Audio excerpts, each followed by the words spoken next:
Most people think growing food means planting seeds every single spring, spending hours every weekend, and hoping the weather cooperates. That's the story we've all been told. But there's an older approach that almost nobody talks about anymore, one that farmers used for generations before grocery stores existed. And it works on a completely different principle. You don't replant every year. You don't start from scratch every season. You build it once, and it keeps producing. This isn't about having a green thumb or perfect soil. It's about understanding which plants actually want to come back and letting them do what they're designed to do. The problem isn't that people don't want to grow food. It's that the modern gardening model asks too much and gives too little in return.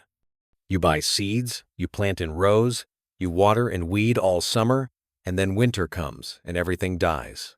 Next spring, you start over. That cycle burns people out, and honestly, it should. It's not how food systems were built to work.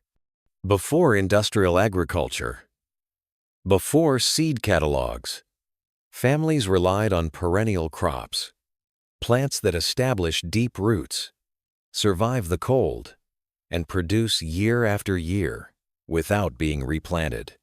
These weren't exotic or difficult. They were the backbone of the food supply. Asparagus, rhubarb, walking onions, sorrel, horseradish, perennial kale, Egyptian onions, herbs like thyme and oregano. These plants don't need you to baby them. They need you to give them a good start, and then they take care of themselves.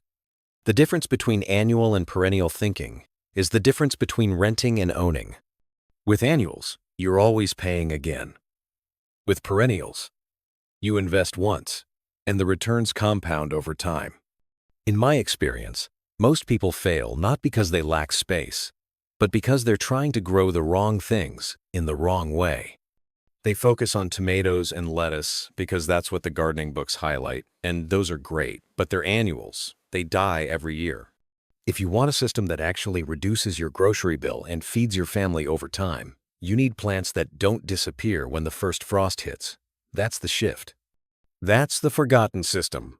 And once you make that mental switch, everything about gardening becomes simpler because you're no longer fighting the calendar. You're working with plants that respect the seasons but aren't killed by them. Here's how it works. You start by choosing a section of your yard, even a small one, and you dedicate it to perennials. It doesn't have to be huge. 10 feet by 10 feet is enough to grow more food than most people realize. The key is soil preparation, because these plants are going to live there for 5, 10, even 20 years. You're not just planting for this season. You're building a foundation. Clear the area of grass and weeds. Add compost, aged manure, or any organic matter you can find. The goal is to create a rich, loose bed that drains well but holds moisture. Perennials hate sitting in water, but they also hate drying out completely. You want balance. Once the bed is ready, you pick your plants. Asparagus is one of the best. You plant crowns, not seeds. And yes, you wait 2 years before harvesting, but after that, you get fresh spears every spring for the next 2 decades. Same with rhubarb. One plant will give you more stalks than you know what to do with year after year. Walking onions are even easier. They grow small bulbs on top of their stems, and those bulbs fall to the ground and plant themselves. You literally do nothing, and they spread. Egyptian onions work the same way. You harvest the greens all season, and the plant keeps regenerating. Then there's perennial kale. Most people don't even know it exists, but it's one of the toughest plants you can grow. It survives frost, heat, neglect, and keeps producing leaves for years. Sorrel is another one. It's tangy, lemony, and grows like a weed in a good way. You cut leaves, it grows more. Horseradish is nearly indestructible. You plant one root, and it will spread underground and give you fresh horseradish forever. You can dig up what you need and leave the rest. Herbs like thyme, oregano, sage, and chives are perennials too. Once established, they come back stronger every year, and you can harvest them constantly without hurting the plant. These aren't novelty crops. These are real, usable foods that save you money and time. What makes them even more valuable is that they fill gaps in your diet. that annual gardens often miss.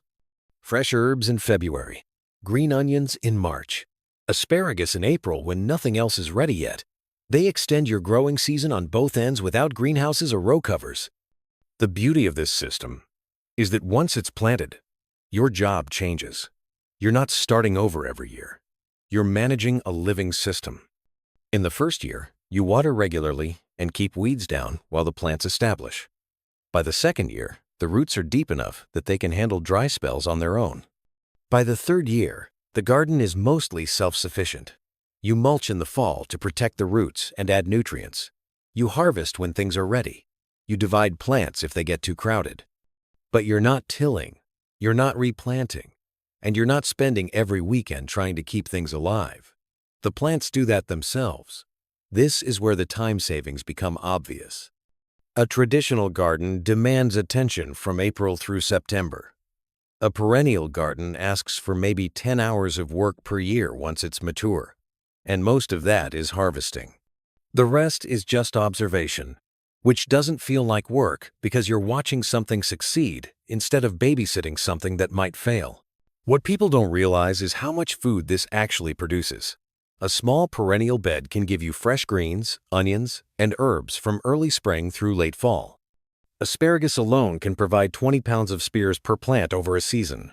Rhubarb makes pies, jams, sauces. Walking onions replace the green onions you'd buy at the store. Kale gives you salad greens and cooking greens for months. It adds up faster than you think, and because these plants don't need replanting, the cost per harvest drops to almost nothing after the first year. You're not buying seeds every spring.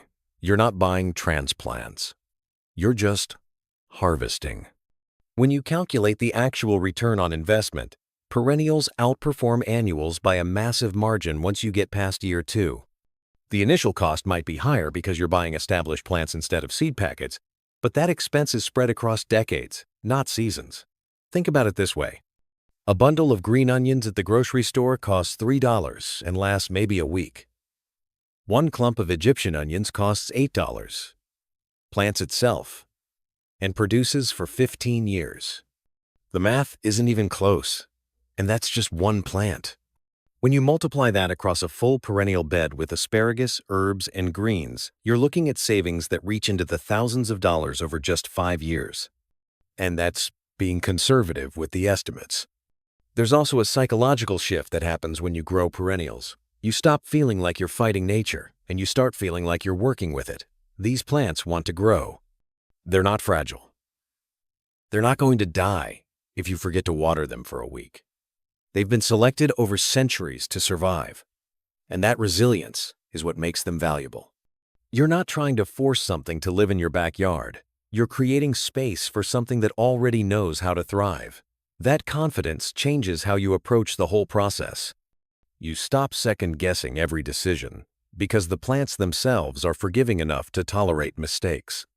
And that shift matters more than people realize, because gardening failure usually comes from overthinking, not from lack of effort. When you remove the pressure to be perfect, you make room for the plants to do what they do best, which is grow without needing constant intervention or validation from you. The long-term payoff is what makes this worth it. In 5 years, you'll have a garden that produces more food than a traditional vegetable plot with a fraction of the effort. In 10 years, you'll have mature plants that are so productive, you'll be giving food away.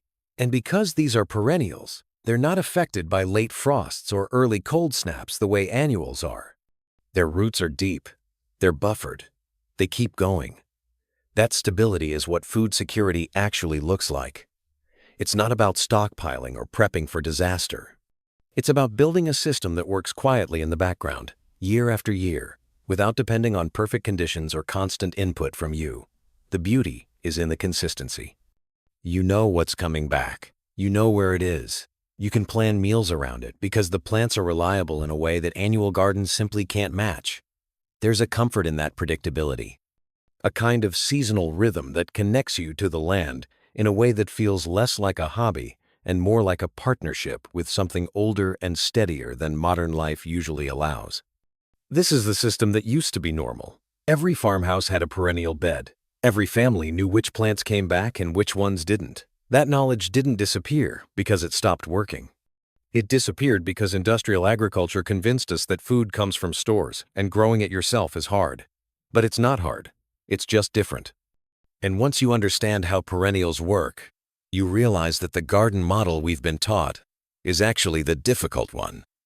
This version is easier, cheaper, and more reliable. You plant once. You harvest for years. That's the system. That's what we forgot. And that's what you can start building right now.